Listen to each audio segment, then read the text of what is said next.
오늘 함께 은혜 나누실 하나님의 말씀은 누가복음 10장 17절에서 24절까지의 말씀이 되겠습니다. 제가 봉독해 드리겠습니다.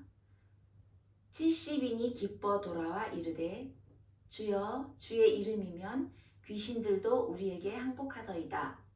예수께서 이르시되 사탄이 하늘로부터 번개같이 떨어지는 것을 내가 보았노라.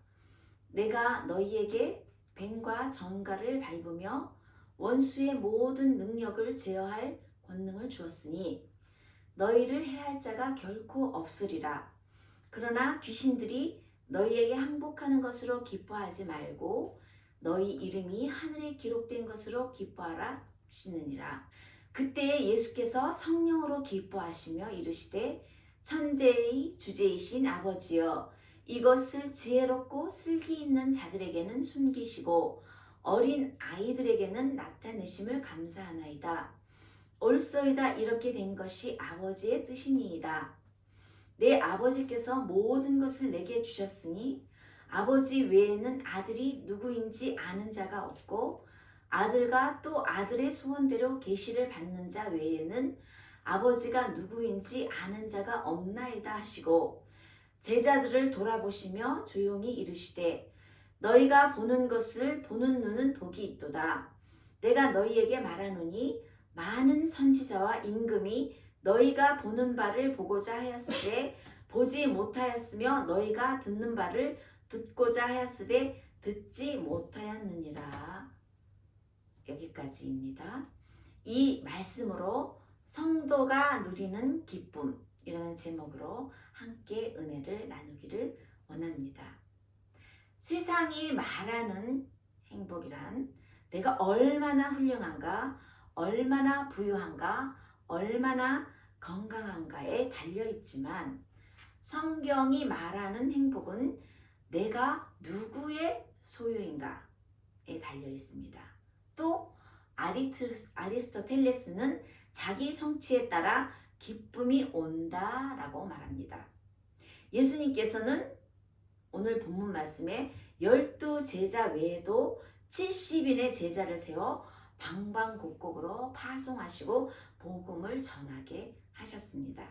얼마 후 복음 전파의 사명을 마치고 돌아온 70인의 제자들은 예수님의 이름으로 귀신들이 굴복한 사실을 기쁘고 자랑스럽게 예수님께 보고를 하였습니다.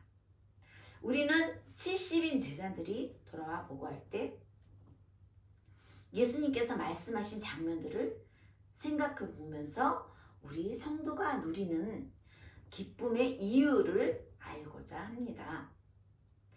이 십자가를 지기 위해서 예루살렘으로 올라가는 길에 복음을 미리 전파하기 위해서 파송한 이 70인이죠. 이 70인의 상징적인 의미가 있습니다. 70인이란 숫자는 구약에서 야곱의 가족이 모세를 돕는 장로들을 상징하며 온 세상에 대한 전도를 의미하는 거죠. 단지 70인 그 숫자만에 한정되어 있는 것이 아니라 저와 여러분도 이 70인의 안에 속해 있는 사람이라는 것이죠. 그래서 직접적으로 이 구약에서 70인의 장로를 세운 것은 직접적으로 파송한 것은 아니지만 구약에서 모세를 도와서 이스라엘을 다스리는 그러한 70인의 장로를 세운 것과 70인역 그리스도의 성경의 역사적 배경이 신약의 이 70인의 이 사명자를 파송한 그런 것과 연결되기도 합니다.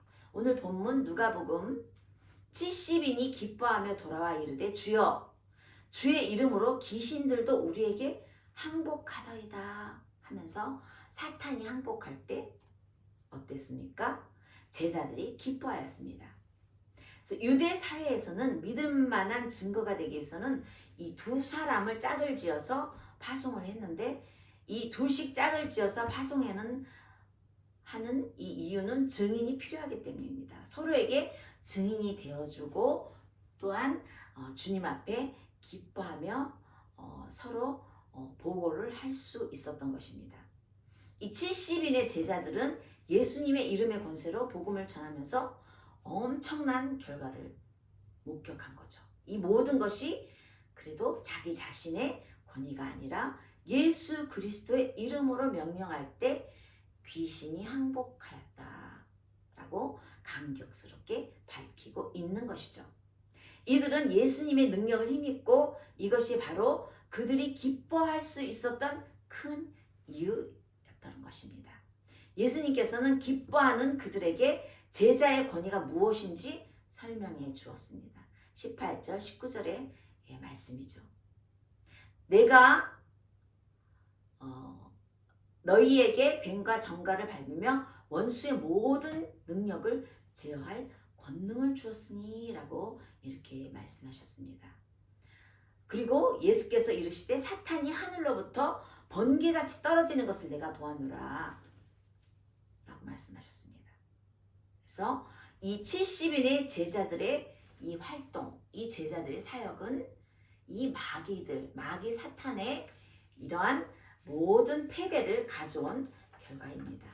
이 사탄의 역사는 인간의 힘으로는 어떻게 제어할 수가 없어요. 사람의 힘보다 강하기 때문에 사람은 사탄에게 붙잡히고 끌려다닐 수도 있습니다. 누가복음 8장 29절 말씀에 이는 예수께서 이미 더러운 귀신을 명하사 이 사람에게 나오라 하셨습니다.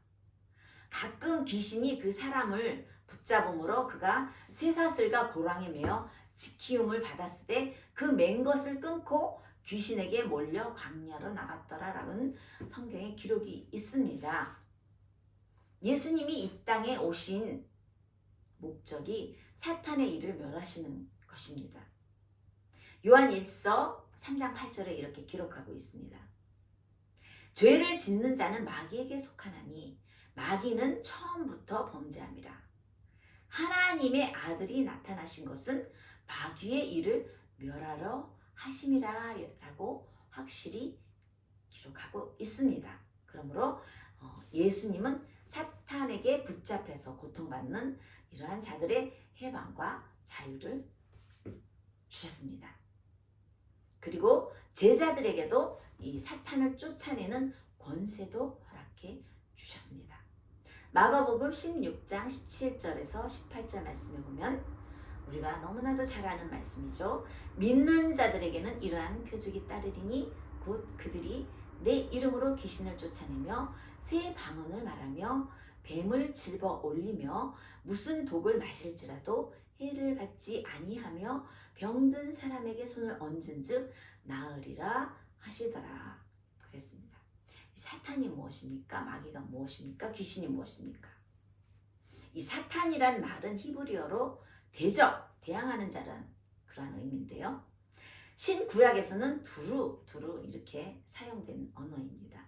이 사탄은 초인간적인 그러한 영적 존재로서 하나님과 하나님의 백성의 영적인 이러한 적이죠. 대적이죠. 이 마귀라는 말은 헬라어로 디아볼로스라고 합니다. 이 디아볼로스의 번역어인데 주로 신약 성경에 사용되기도 합니다. 이 말의 문자적 의미는 중상모략하는 자, 중상모략하는 자, 비방하는 자, 거짓으로 고소하는 자, 거짓으로 고소하는 자라는 뜻입니다.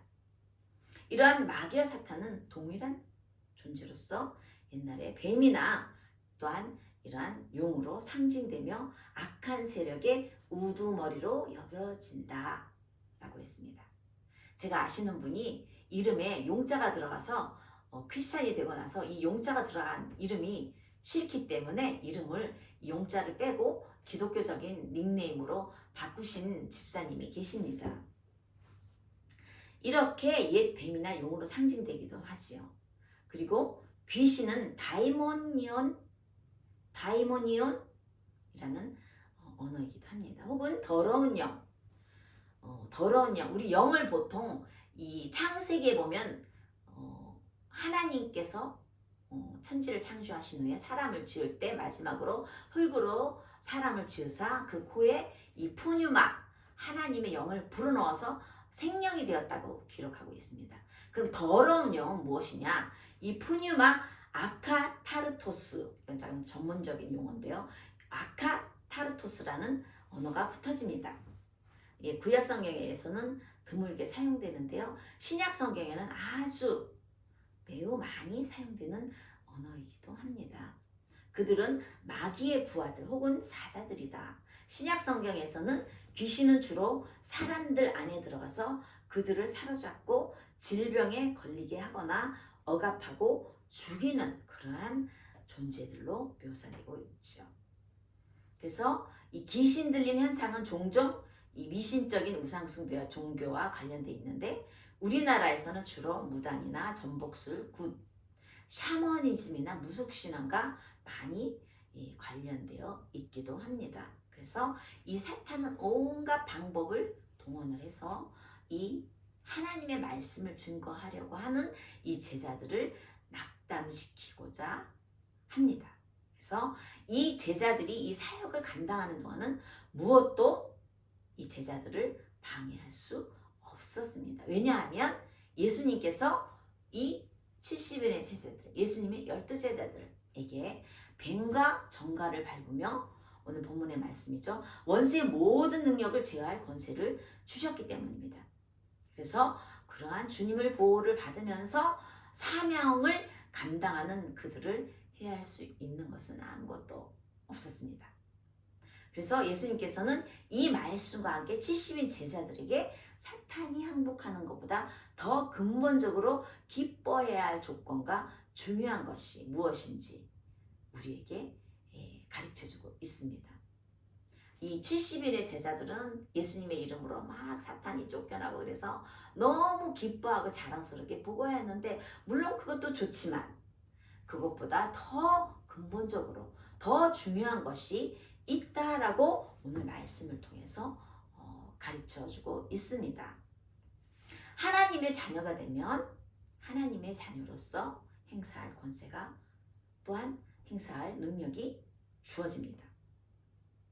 20절 말씀에 보면 그러나 귀신들이 너희에게 항복하는 것으로 기뻐하지 말고 너희 이름이 하늘에 기록된 것으로 기뻐하라 하시니라. 오늘 말씀의 포인트입니다. 그들이 정말 중요하게 생각해야 할 것은 귀신들이 굴복한 것이 아니라 이름이 하늘에 기록되었다는 것. 다시 말해서 구원을 받았다는 것이 가장 큰 기쁨임을 상기해 줍니다.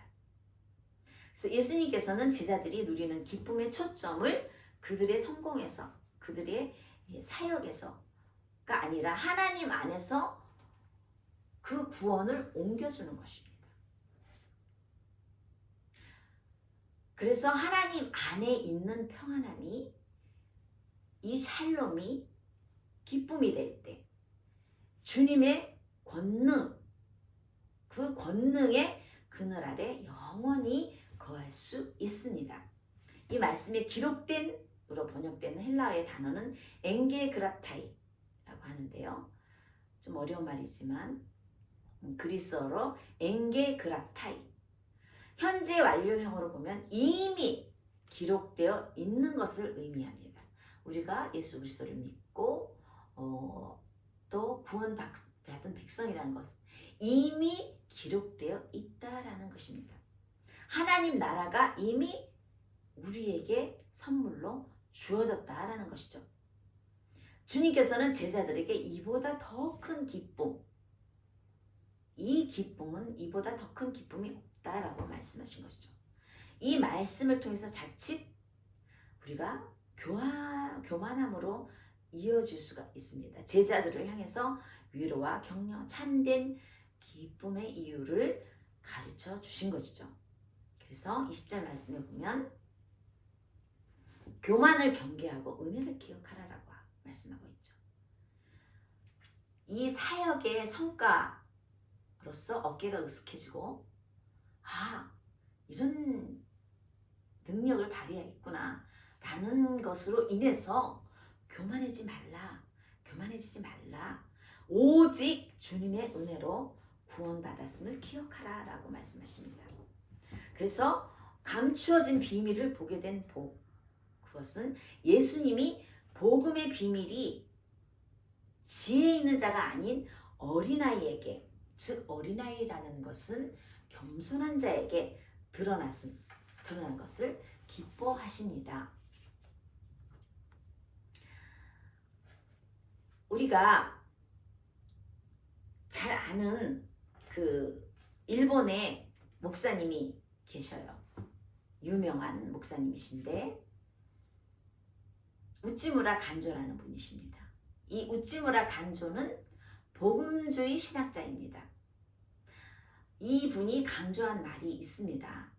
하나님께서 숨기신다면 우리가 알고자 하되 알 수 없고, 하나님께서 보여주신다면 아무리 작은 자라 할지라도 구원의 기쁨을 경험할 수 있다. 구원의 기쁨을 경험할 수 있다라고 말하고 있죠.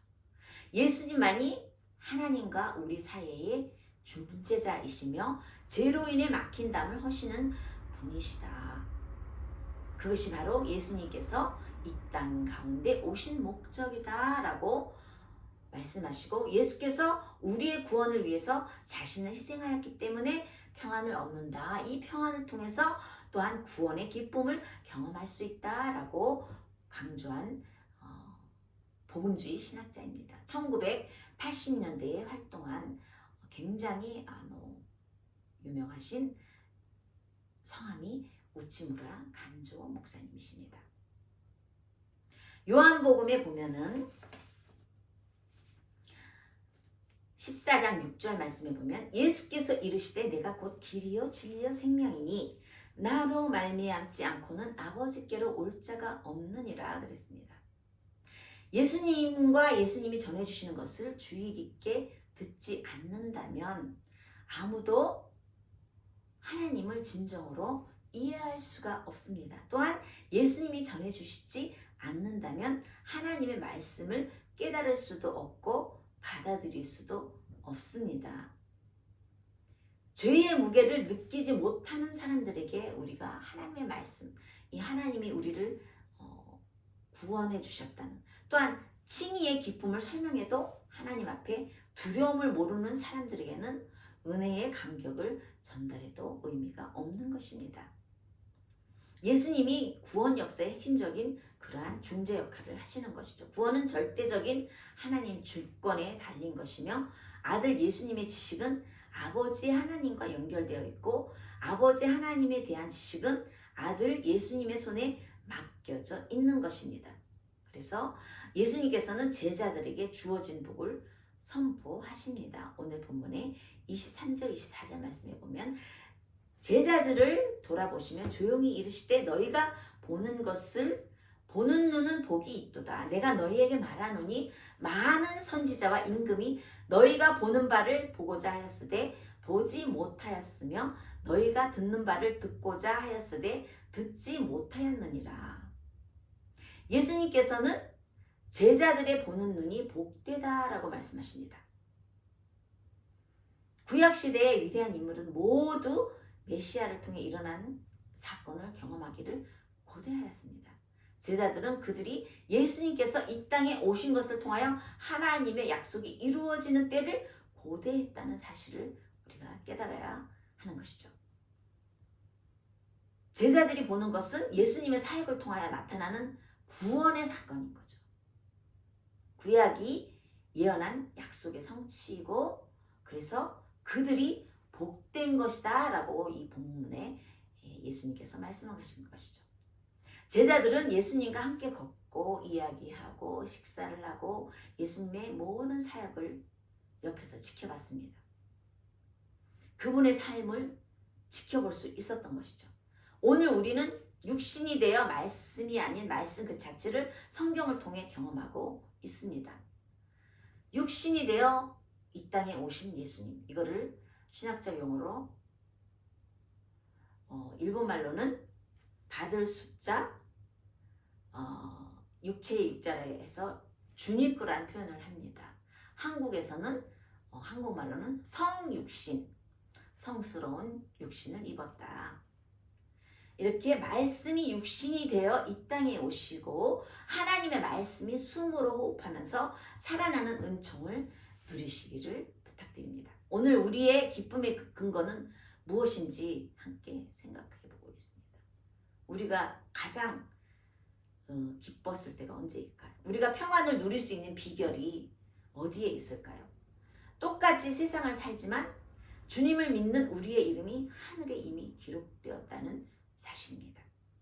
죽음에게 죽음을 선포하시고 부활하신 그 주님을 힘입은 우리는 본문의 이 70인의 제자처럼 천국 시민으로서 세상을 능히 감당할 수 있어야 됩니다. 우리가 지금까지 살면서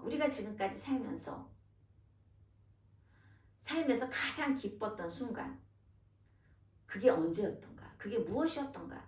내가 무엇 때문에 기뻐했던가? 세상 사람들은 자녀가 태어났을 때, 결혼을 했을 때, 또한 로또가 당첨됐을 때, 또한 좋은 학교에 합격을 했을 때 등등 여러 가지, 물론 그것도 기쁜 일이죠. 그러나 우리 크리스찬들은 하나님 나라가 내 마음에 임할 때 진정한 기쁨인 것이죠. 우리는 예수님을 통해서 하나님을 알고 그 나라를 보는 영광스러운 세대에 속한 자들입니다. 그래서 우리의 기쁨은 세상적인 성취가 아닌 구원받은 하나님의 자녀라는 사실, 그 자체에 있어야 되고, 주님이 주신 권능을 올바르게 이해하고 매일매일 우리가 삶 가운데 구원의 은혜를 반복하면서 묵상을 해야 될 것이죠. 우리가 예수님의 감사와 제자들에게 주어진 복이 있습니다. 마지막에 21절과 24절의 말씀에 보면, 그때에 예수께서 성령으로 기뻐하시며 이르시되 천지의 주제이신 아버지여, 이것을 지혜롭고 슬기 있는 자들에게는 숨기시고 어린아이들에게는 나타나심을 감사하나이다. 옳소이다. 이렇게 된 것이 아버지의 뜻이니이다. 왜 우리는 성령으로 기뻐해야 될까요? 본래 인간은 흙으로 지음받았고 하나님의 생기를 불어넣었을 때 생명이 되었다. 아까도 얘기했죠. 인간은 하나님의 말씀에 불순종해서 타락하고 하나님과의 단절이 왔는데 영적으로 죽은 자가 된 것이죠. 우리는 성령으로 예수를 주라 고백하기 때문에 성령으로 기뻐함은 인간적인 기쁨이 아니라 하나님께서 우리에게 주시는 영원한 기쁨입니다. 고린도전서 12장 3절에 보면, 그러므로 내가 너희에게 알리노니 하나님의 영으로 말하는 자는 누구든지 예수를 저주할 자라 하지 아니하고 또 성령으로 아니하고는 누구든지 예수를 주시라 할 수 없느니라. 예수를 주라고 하는 것도 성령에 의한 것이라는 거죠. 우리는 성령으로 거듭나고 성령은 우리가 하나님의 자녀임을 증거하기 때문입니다. 요한복음 3장 5절에서 6절까지 말씀해 보면, 예수께서 대답하시되 진실로 진실로 내게 이르노니 사람이 물과 성령으로 나지 아니하면 하나님 나라에 들어갈 수 없느니라. 육으로 난 것은 육이요 영으로 난 것은 영이니 라고 말씀하시고, 로마서 8장 15절 16절에 보면, 너희는 다시 무소하는 종의 영을 받지 아니하고 양자의 영을 받았으므로 우리가 아빠 아버지라고 부르짖느니라. 성령이 친히 우리의 영과 더불어 우리가 하나님의 자녀인 것을 증언하시나니 라고 그랬어요. 그래서 성령으로 기뻐하는 것이, 성령은 결국 우리에게 천국의 실제를 느끼게 하기 때문입니다. 고린도후서 5장 1절에서 5절까지 말씀해 보면, 만일 땅에 있는 우리의 장막집이 무너지면 하나님께서 지으신 집이 곧 손으로 지은 것이 아니요 하늘에 있는 영원한 집이 우리에게 있는 줄 아느니라. 참으로 우리가 여기 있어 탄식하며 하늘로부터 오는 우리 처소로 덧입기를 간절히 사모하노라. 이렇게 입으면 우리가 벗은 자들로 발견되지 않으려 함이라. 참으로 이 장막에 있는 우리가 짐진 것 같이 탄식하는 것은 벗고자 함이 아니요 오히려 덧입고자 함이니 죽을 것이 생명에 삼킨 바 되려 하려 함이라. 곧 이것을 우리에게 이루게 하시고 보증으로 성령을 우리에게 주신 이는 하나님이시니라 라고 기록하고 있습니다. 성령으로 세례를 받고 예수님의 증인이 되는 것입니다. 그래서 우리가 사도행전 1장 8절에 보면 오직 성령이 너희에게 임하시면 너희가 권능을 받고 예루살렘과 온 유대와 사마리아 땅끝까지 이르러 내 증이 되리라 하신 것입니다. 그래서 우리가 오늘 말씀에 보면 이렇게 70인의 제자를 파송한 것처럼 우리 한 사람 한 사람이 모두 선교사가 되어서 예수님의 증인이 되어서 기뻐하는 삶, 성령으로 기뻐하는 삶. 무엇이 우리에게 기쁨을 주는 것인가? 오늘 본문의 말씀처럼 우리가 구원받은 것을, 하나님 나라에 우리의 이름이 기록된 것을 더 기뻐하라는 그러한 말씀을 잘 깨닫고 하나님이 기뻐하는 삶을 살 수 있도록 주님의 이름으로 축복합니다. 기도드리겠습니다. 하나님 아버지 감사합니다. 우리가 참으로 기뻐해야 할 것이 무엇인지 오늘 본문을 통해서 예수 그리스도의 말씀을 통해서 우리에게 가르쳐 주신 것을 진심으로 감사드립니다. 늘 그러한 마음으로 기뻐하는 삶을 살아갈 수 있도록 주님 인도하여 주옵소서. 감사드리며 예수님의 이름으로 기도드립니다. 아멘.